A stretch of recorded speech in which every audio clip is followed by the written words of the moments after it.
کیا آپ جانتے ہیں مائیکل جیکسن کی کہانی؟ مائیکل جیکسن ایک ایسا انسان جو نظام فطرت کو شکست دینا چاہتا تھا۔ اسے 4 چیزوں سے سخت نفرت تھی۔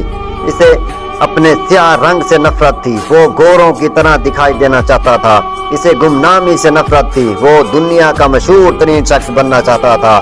اسے اپنے ماضی سے نفرت تھی، وہ اپنے ماضی کو اپنے آپ سے خرچ کر الگ کر دینا چاہتا تھا۔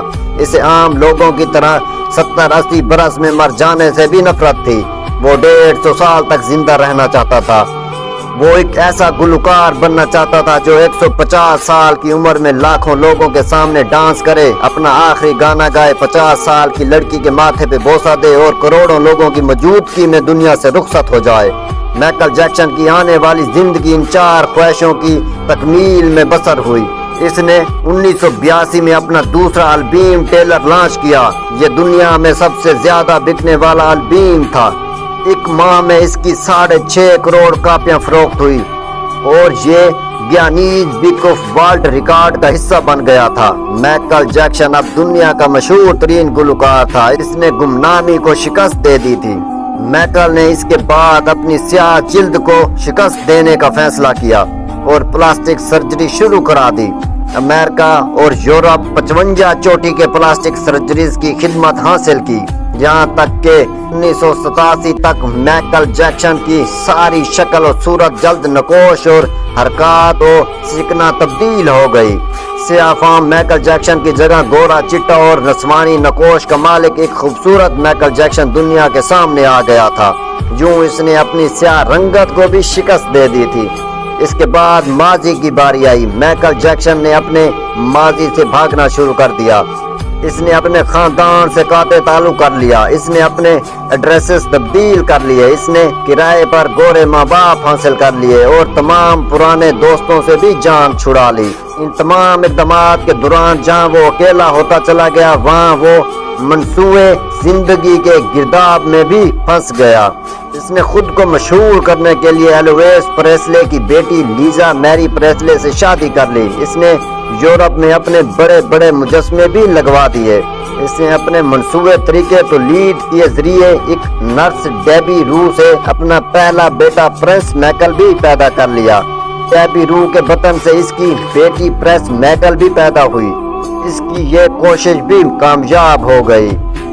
اس نے بڑے حد تک اپنے ماضی سے بھی جان چھڑا لی تھی، لہٰذا اب اس کی آخری خواہش کی باری تھی۔ وہ 150 سال تک زندہ رہنا چاہتا تھا۔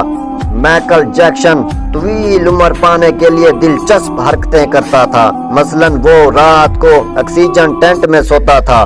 وہ جراثیم، وائرس اور بیماریوں کا اثرات سے بچنے کے لیے دستانے پہن کر لوگوں سے ہاتھ ملاتا تھا۔ وہ لوگوں میں جانے سے پہلے منہ پر ماسک چڑھا لیتا تھا۔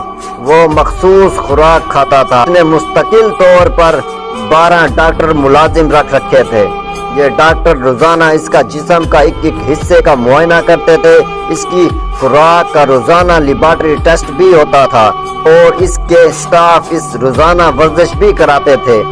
اس نے اپنے لیے فالتو پھیپھڑوں، گردوں اور آنکھوں، دل اور جگر کا بندوبست بھی کر رکھا تھا۔ یہ وہ ڈونر تھا جن کے تمام اخراجات مائیکل اٹھا رہا تھا اور ان ڈونرز نے باوقت ضرورت اپنے اعضاء اسے عطا کر دینے تھے۔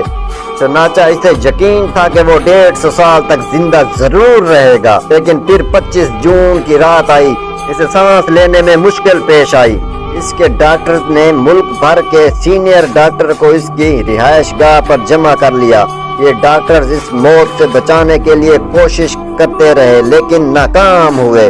تو ہسپتال لے گئے وہ شخص جس نے 150 سال کی منصوبہ بندی کر رکھی تھی، جو ننگے پاؤں زمین پر نہیں چلتا تھا، جو کسی سے ہاتھ ملانے سے پہلے دستانے چڑھا لیتا تھا، جس کے گھر میں روزانہ جراثیم کی دوائیاں چھڑکی جاتی تھی اور جس نے 25 برس تک کوئی ایسی چیز نہیں کھائی جس سے ڈاکٹروں نے اسے منع کیا ہو۔ وہ شخص صرف 50 سال کی عمر میں اور صرف 30 منٹ میں انتقال کر گیا۔ اس کی روح چٹکی کے دورانیہ میں جسم سے پرواز کر گئی۔ مائیکل جیکسن کا انتقال کی خبر گوگل پر 10 منٹ میں 8 لاکھ لوگوں نے پڑھی۔ یہ گوگل کی تاریخ کا ریکارڈ تھا اور اس